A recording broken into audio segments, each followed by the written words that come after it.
Well, as semiconductor makers look for ways to keep up demand for their chips, the global silicon crunch is impacting the production and delivery of everything from cars to smartphones to gaming products. So how does an industry adapt to unexpected supply chain challenges? We were talking about it just a few moments ago.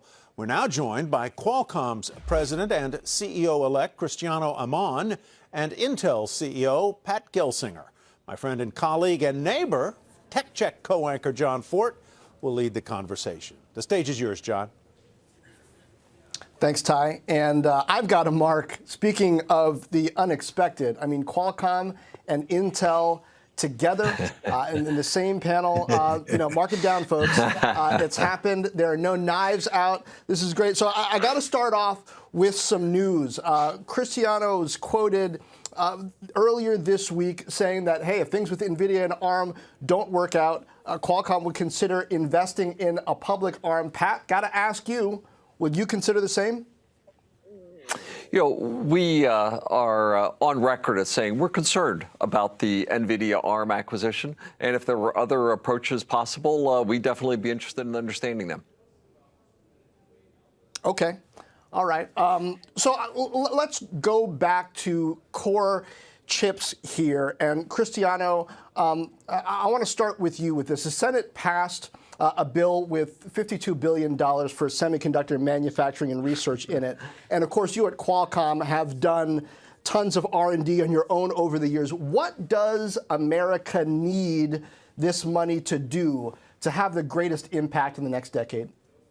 Well, thanks for the question, John. It's good to see you. Look, we're very happy about that, I think. And I know it has to go to the House right now, but I think it's a step in the right direction. Semiconductor is really important, not only for the United States, but for the global economy. I think we all know that at this point. I think for a company like Qualcomm, we do a lot of advanced research and design as semiconductors. So continue to have incentives for that to happen is important. And we're also very happy about building a much more resilient supply chain with the onshoring of semiconductor manufacturing. I think that's also very important. And you need investment at this order of magnitude for that to happen. Well, you know who's interested in onshoring more of the domestic supply chain for chips? Pat is. So, Pat, you at Intel are already a massive domestic manufacturer and global manufacturer, and you want to get bigger, building chips for others in foundry, which is hard. How do you make sure in this? And I know we've talked about it before, but I'm still concerned. How do you make sure in this massive fab building boom, so many companies saying both in the U.S. and out that they're going to build fabs, that you don't get cut off at the knees making low-cost chips at market prices which head down because there's so much supply? Well, we believe that the market, the world, is in a very expansionary period. I predict there's 10 good years in front of us because the world is becoming more digital, and everything digital needs semiconductors. And COVID created this terrible situation that demand spurted and supply chains were disrupted. So we have years just to catch up to what we see on the books today. And we're hearing our customers that backlog is remaining extremely strong. So we have to go catch up to today. But the world is getting more digital in every aspect, whether it's education, whether it's healthcare, whether it's work from anywhere, whether it's automobiles becoming computers with tires. Right? It's just extraordinary what we're seeing across every aspect of human existence. So first, we believe there's a strong demand environment. Second, we believe we need to step into that. We've announced our new fabs in Arizona. I've said I'm going to launch our next mega fab location in the U.S. and in Europe before the year's out. And, we think these are essential to just, keep up with the demand that we're seeing. And then, of course, we said we're going to open our doors wide. Right? And we are going to, be a foundry for the world because the world needs a more geographically balanced supply chain, and they're also looking for, the security for our economy and our national security of having it on U.S. and European soil, and that's exactly what we're going to do. We're thrilled with the CHIPS Act, both at the manufacturing, the design, but also the research and R&D for long-term leadership as well. Pat, this event, this conference is called Evolve, and I can't help but think as you're talking that you're trying to evolve Intel, but but you've also evolved yourself as an executive and a leader over the years. You almost literally grew up at Intel. You left for the software industry, got a lot of varied experiences. Now you're back and trying to evolve Intel. So when you think about evolve, when you think about change, especially in this environment where I think everybody in the world coming out of this pandemic, Lord willing, knows that change is necessary. When you think about change in those contexts, how is that different now than you might have thought it was 5 years ago? Well, first, my own return, it's 11 years. I call it my 11-year vacation in systems and software running as well. Curiously, I just was reading Isaacson's book on Jobs. It was 11 years that he was out of Apple. And I thought, that's an interesting coincidence. But, that time when you're away gives you a fresh perspective coming back to it. And for it, clearly now as an experienced CEO, right, it just gives you a lot of assets. Bringing that software, SaaS understanding. When you've grown up in a culture, everything is that culture. It's not right or wrong, it is. And when you've had the chance to be outside of it and come back, you look at things fresh and new and in a more balanced way. And I think as we look to the other side of COVID, every one of us went through a traumatic experience. But then I say, how does it make us better? What are we going to do differently? Just the workforce. Boy, every one of us said, boy, we sort of got along okay. Products kept shipping, things were able to execute. We wouldn't have done it that way. But now, how do we make ourselves better? How do we evolve as a result of this? And, we expect that, a full half of our workforce will be hybrid workforce going forward. And it's going to enable us to be more diverse, more distributed, and we believe more productive as we combine being together as well as being distributed. Yeah, and Cristiano, a similar question, but with a different spin for you. I mean, speaking of the wilderness, Qualcomm had been through a heck of a few years with everybody wanting a piece. And it seems like every cycle, right, in wireless, we go through this where people come after, Qualcomm, has advantage on this and countries challenge. But you've come out the other side of it. You take over officially as CEO beginning of July in just a couple of weeks. What's the change in the company, in your posture, now that that period is more behind you, and you're leaning into what's beyond, say, the smartphone? Look, great question. Qualcomm is changing a lot. And the history of the company, we change at every new generation of wireless. I think we had evolve as the wireless industry had evolved. And right now we have an incredible opportunity for us, and it's already showing. 5G kind of open up demand for Qualcomm technologies across a number of different industries. And what you're going to see from Qualcomm more and more is this ongoing diversification where we can go beyond mobile into other industries. And at the end of the day, it's interesting when you look at the conversation about both Qualcomm and Intel. We come from the digital transformation at different perspective. I think Intel sees an incredible amount of growth in the cloud. And we are the company with connectivity, basically driving this intelligent edge that is going to be connected to the cloud with 5G. And that's going to take us into a number of different industries. And we're very excited about that. And just to give you an example, like Accenture just indicated that we're looking about 1.5 trillion between 21 and 25 of economic growth enabled by 5G. About all of those things are going to be connected. And you should see Qualcomm being very active in diversifying itself, taking advantage of this technology transition. And I would just add to that. I got to ask you, Cristiano, about. Go ahead, Pat. Yeah, I was just going to say, John, when you joked about it at the start. Intel and Qualcomm on the same panel, right? I thought this was the Hatfields and McCoys, and I do think that Qualcomm has evolved. Intel's evolving. And, we do see that as we bring together our strengths in compute with theirs in communication. Cristiano as a new leader, me as a new leader, I do think there's great opportunities for us to think about how we shape the industry. Because I've described it these four superpowers of cloud, connectivity, AI, and edge.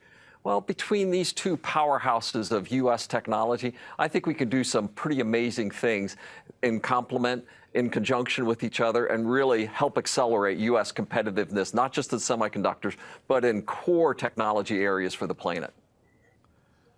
Yeah, and that's exactly what I wanted to go back to. And Cristiano, when I thought about this conversation and the significance of, again, Qualcomm and Intel together in the same virtual stage, I thought back to 2007, Jobs and Gates on the same stage. And then I thought back to 2013. It wasn't so much a two-people thing, but Satya Nadella with a MacBook, Apple laptop on stage at Microsoft's developer conference, and then months later saying Microsoft loves Linux, and people thought, what is that? To me, it means that old fights matter less, and there's a new challenge to focus on ahead. So, Cristiano, I want your perspective on that. Does that apply here? What's the old fight that's over, and what do you see as the new challenge signaled by the two of you together on the CNBC Evolve Global Summit stage? Well, that's a great topic of conversation. Look, as Pat outlined, I think both Pat and I are part of the class of 2021, both Intel and Qualcomm. We see now an incredible importance of semiconductor. We see a transformation by digital and connectivity happening everywhere. And there's a lot of opportunities for the companies to cooperate. Look, we look at Intel and Qualcomm at true technology companies in the United States. We do a lot of advanced and fundamental research to push the industry forward. And yes, we compete in some areas, especially as we see a lot of conversions between, mobile and compute. We expect that to happen.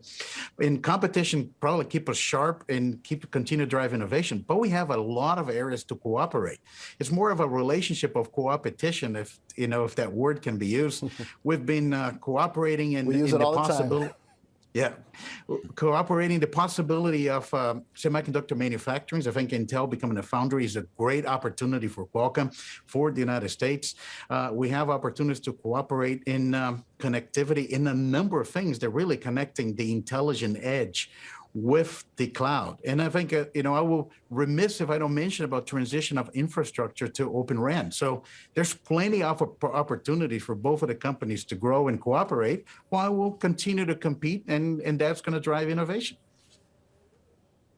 Yeah, Pat, I know that's one of your favorite subjects. To you also, what is the fight that's over, and what is your perspective on Open RAN, and maybe how that's shifting the 5G conversation? There's been so much talk about China and the running start that they've had in 5G and Huawei equipment and what that means for people buying it or not buying it on the global stage. Where are American technology companies, including Intel and Qualcomm, positioned, and how does ORAN fit into that? Yeah, and then the first part of that, it really is, I think, this just simple recognition. We are the unquestioned compute leader, and Qualcomm's the unquestioned comms leader. Compute meets comm, right? A lot of new use cases, and I think the intelligent edge, is just going to be this extraordinary blossoming, explosion of new use cases, and it really requires the best of compute and the best of communications and connectivity to come together. And I think that's realizing that, boy, we both did a really good job executing on those cores, and we don't need to own the other. We can partner and create the combination powerfully together. With respect to ORAN, to me, this is a success story. And I was excited to talk today with you about it, John, because if we were here 3 or 4 years ago, it would be, oh no, right? We can't do 5G. It's owned by these vertical stacks. Huawei has, won that market, and they're crushing everybody else. Every piece of, my communications, your communications, is at risk as a result of that. Here we are 4 years later, strong focus on building the 5G industry, doing it with open platforms, and most of those are built on Intel silicon, then with Open RAN as an open interface, breaking apart the air interface, from the base stations that run on it, and a flourishing ecosystem of new companies are emerging, many of them American. So it's like, all of a sudden, software and silicon have conquered, innovation has conquered what was seen as a geopolitical crisis just 3 or 4 years ago. Technology wins. And when we're able to open up the engine of technical innovation of America, we will do just fine. And that's exactly what we're seeing with ORAN, vRAN, and 5G right now. It really is a great success story for American ingenuity. Now, we alluded to this earlier, but Cristiano, I want to zero in on it a bit more here. Not so much a technology-centered conversation, but certainly an evolution and workforce conversation influenced by technology, and that has to do with hybrid work. How is Qualcomm thinking through how to do that, who to bring back, how much. Apple is scheduling, hey, expect to be in the office 3 days a week and expect it generally to be Monday, Tuesday, Thursday. What's the model that's going to work for Qualcomm, and what do you think the impact is going to be on cities like San Diego? Look, it's a great topic of conversation. And, one thing that we have done throughout the pandemic, we're a company that kind of drank their own Kool-Aid. So we had the ability to connect everyone, people that were in the office, people that were remotely. Also, we connected our assets, our labs. In the hardware business, it's difficult for you not to have people on site. And we're able to use connectivity to connect everyone. And during this process, we learn a lot. It's and I think there's a lot of trends that are going to stay. We've seen that, for example, the enterprise transformation of the home is staying right now, and it's going to be part on how the enterprise think about where their workplace is.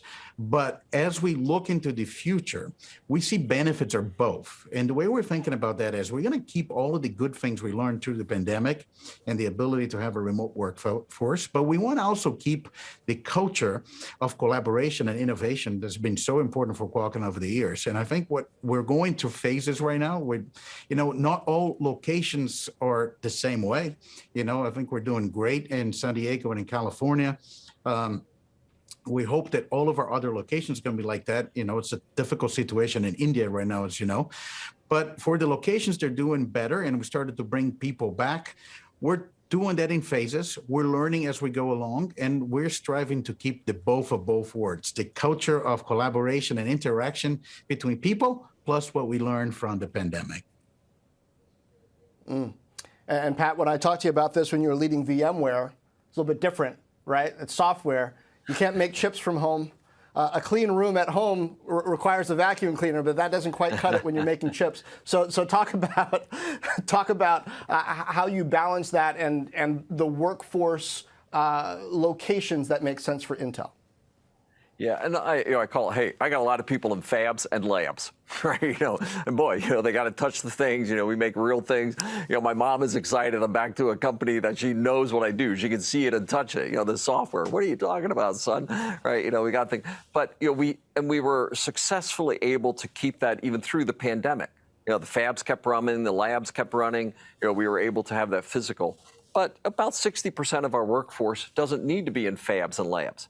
And for them, we're presenting them the hybrid alternative. And we expect that we probably end up with only 10% end up with permanent offices as we go forward, with a large portion going to this hybrid work model. I'm looking forward to the fall as we have our opening events. And I really want to make them moments for the team where we're back together, we're in team, we're in culture, we're collaborating, we're celebrating together physically, even as we expect most of them to spend most days in a distributed workforce fashion. So we'll have fabs and labs. We'll have some small number that are permanent, office dwellers, but then a large portion that are going to be hybrid and a lot more flexibility.